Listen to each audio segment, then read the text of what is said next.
What's up? My name's Glue Boy. Welcome back to the channel where we go over 40k, characters, factions, and the like. Today, we got a real fun one, a legion I've completely changed my mind about. We're going to be talking about the Raven Guard. The Raven Guard, everyone's favorite, sneaky, bird-obsessed, covert operative. In my opinion, they're severely overlooked. And I'm guilty of that. Like I said, I completely changed my mind on this faction. I used to think they were a bunch of kind of little too edgy for my tastes, kind of just, yeah, they're there, they're sneaky. They're so fucking cool. But we'll get into all that. As well, a fan favorite chapter is possibly a successor of these guys. The good old Shark Herodons, which we'll make a video on at some point. The good old shark obsessed Space Marines this time. Taking that step of from bird to shark. Natural progression. As well, I guess it is just a Space Marine thing where a lot of these people will pick an animal, be like, that is my entire personality. So, the Raven Guard, masters of covert warfare, and they kind of have to do that. After good old the Drop Site Massacre at Istvan 5, they had their army numbers reduced from 80,000 to 300. Massive blow. And then Korax had to go to his dad to get his super secret Space Marine printer and try to shit out as many other Space Marines as he could, causing irreversible damage to the gene seed of the Raven Guard. Now, to the point where they have some major problems with their gene seed. First of all, it's pretty likely that when you're implanting the gene seed in all the organs that your aspirant's just gonna fucking die. In fact, a lot of those organs that are being implanted don't even fucking work. Like, the one that allows them to exist in the vacuum of space without protection doesn't work for them. As well, the whole acidic spit that a lot of Space Marines have, they don't got that. So they can't xenomorph around. And then they got some two major flaws. First being relating to their appearance. They have pure, pale white skin, like they've never seen sun in their life, and jet black hair. They don't start like that. Their gene seed kind of turns them into that, kind of looking more like their dad. And as well, we have a pretty other big one where a Space Marine can kind of go down this path of antisocial brooding, where this curse kind of sets in. At first, they're just a little more antisocial, don't really like big squadrons. They kind of want to be in these small fire teams, and they just aren't talking as much until the extreme of the curse, where they believe everyone around them is stupid, they have the best plans, directly refusing orders from other people and basically acting as lone wolf operatives, even when that is directly fucking over everyone else. But yeah, due to how difficult recruiting is for the Raven Guard, they are restrained to more covert ops, where they are masters of guerrilla warfare. As their Primarch, underwent on Lysaeus, he prefers quick strike teams that move in, take out key targets, or breaking up supplies and then leaving again. As a mantra he gives is attack, retreat, attack again. That's their whole shit. However, that's not to say they can't do other styles of warfare, as they can also do rapid assault, rush in, strike fast, kind of blitz tactics. They're good at that as well. With their key war gear being the good old lightning claws, one of my favorite weapons in 40k. This shit just outputs as many slashes as you can as they're literally mauling somebody, and their good old jetpacks. They really like just flying in. Then, these Space Marines, these, 8 foot tall, wearing literally a metric ton of ceramite power armor, are the stealthiest motherfuckers you'll ever see. These guys found out how to move in their armor completely silently. It's ridiculous. Raven Guards are masters of this style of stealth called wraith slipping, where not through any magics or whatever, it appears like they can appear just from shadow, because they're peak masters of stealth, moving in your blind spots and moving before you even know where they are. And that's their style.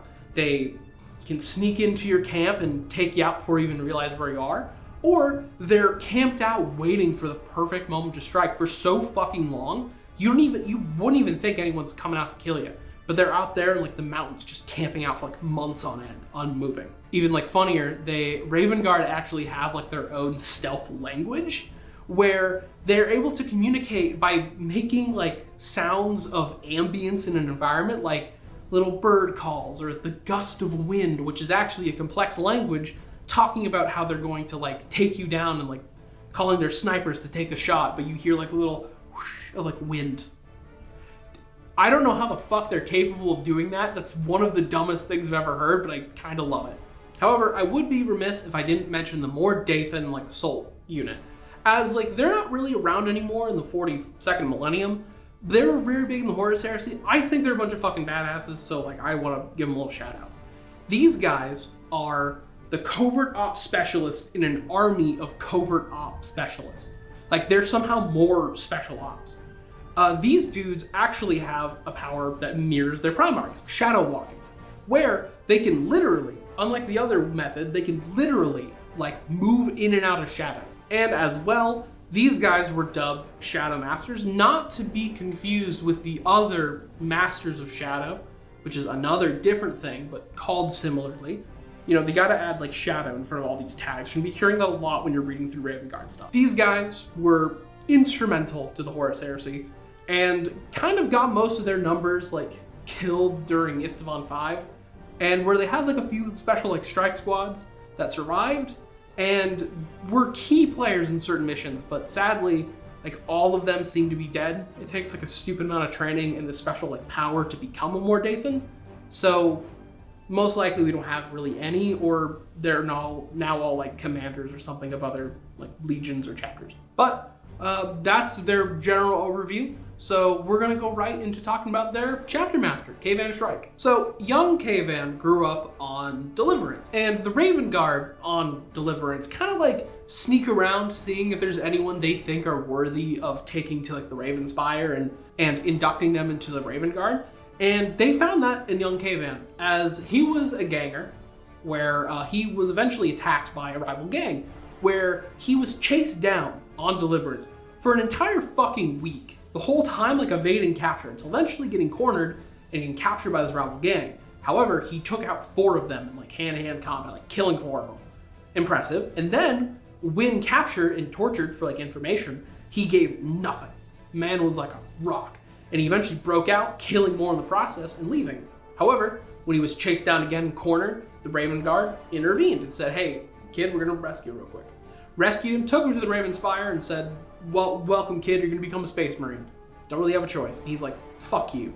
And he's kind of like rebellious at first, out stealthing some Raven Guard guys as like a kid, but eventually kind of sees the light of the Emperor, all that good stuff, and gets drawn in to where he rises up the ranks pretty quickly and becomes the the shadow captain of the 3rd Assault Company. I like Raven Guard, but goddamn, these guys have some edgy names. And Caveman Shrike really liked his position. He was great at it. Great commander. That was until the Damocles campaign, where the current chapter master, Corvin Saravax, got out-stealthed by the Tau. Embarrassing, not gonna lie. Took the L on that one, but good old Commander Shadow Sun, like, killed him. And in that moment, they're all left with oh shit, who leads us? Who's our new chapter master?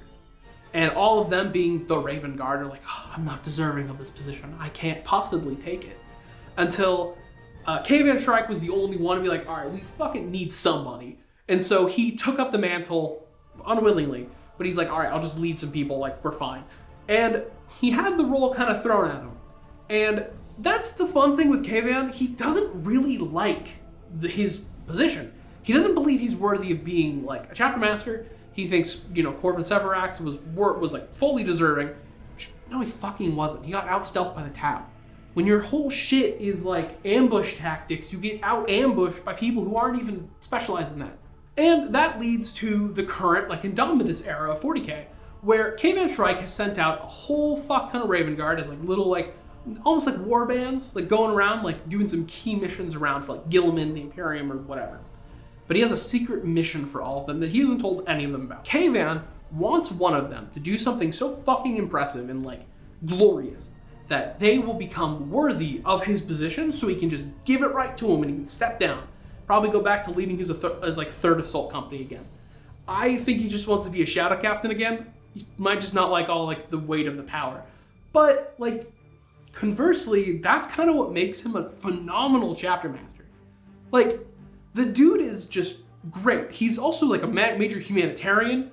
Like, he instead of throwing himself headfirst at the enemy, will actually like stand back and aid in civilian relief. Another rarity, near heresy. How dare you not want to kill like the enemies of man and want to save mankind? Crazy. Yeah, Caveman, I believe, is one of the best chapter masters only because he doesn't want the position. And you know the old like adage, those who want power are always the most undeserving of it. And that he fully exemplifies that. This dude's a fucking like chat, I love him. But with his whole shit out of the way, we're gonna go talk about the rules. So, I'll be honest, as much as I love the Raven Guard, their rules are utter dog shit. Like their Legion trait, straight fucking trash. Listen, on paper this sounds pretty cool, like, oh yeah, when they're farther away they're way more tanky. But like, yeah, what if you're playing a melee army? Or, you know, that +1 like save or -1 to hit isn't always gonna like help you. So, dog shit, throw it out the window. But besides our Legion trait being dog shit, we have some other pretty cool stuff, I'd say. They have some fun, unique stratagems. Stuff like pre-game moves or some advance and charges that they can get, like that kind of stuff. These stratagems they have, their unique stuff, so. Another thing I'll give them is their like psychic discipline, Umbromancy, sick. I love these. There's some really fun spells in here. Like shout out to Umbroform and Shadow Step here. Heat, love it. They're great. And they have some solid warlord traits and relics. Nothing game-changing, I'll say. A few of the warlord traits I think are pretty solid. Some relics that I also think are pretty good.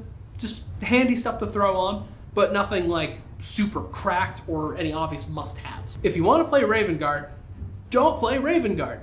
Instead, make a successor chapter for the Raven Guard. That way you keep their fun paint scheme and make something that's, well, yours. As for mine, if I ever ran Raven Guard, which I'm heavily fucking considering it, I would make myself a very melee-oriented list, because I really like the idea of the Raven Guard. The Lightning Claw rush in as fast as they can, striking key targets, while some snipers in the back pick off other targets. That's the vibe I like. So, with these like 5 chapter tactics around me, they're pick and choose. You get 2 of these, make something solid, figure something out. As I feel like I can make a pretty solid list out of this.